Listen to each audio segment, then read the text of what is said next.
nous allons étudier le son créé par un instrument avec la première application qui s'appelle Spectrum View.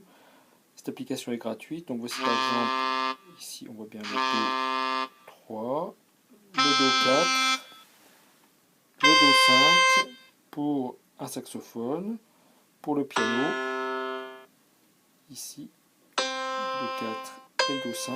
Alors l'intérêt de cette application, c'est que ici, ici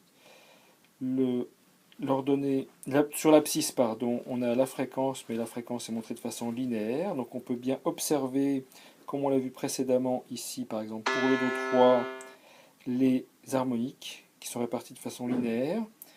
L'inconvénient, c'est qu'on n'a pas de pointeur sur cette application gratuite. Il faut avoir une application payante pour avoir le pointeur et on ne peut pas zoomer. Il faut avoir l'application pour pouvoir zoomer. Alors, il y a une autre application qu'on peut utiliser qui s'appelle Eye Analyzer, qui est ici. Donc, là, j'utilise Eye Analyzer Pro, mais il y a aussi Eye Analyzer Lite. Et voici ce que ça donne si donc, on enregistre. Donc la différence entre le Lite et le Pro, c'est que sur le Pro, on peut sauver. Sur le Lite, on enregistre juste un fichier. Voici, vous voyez ici.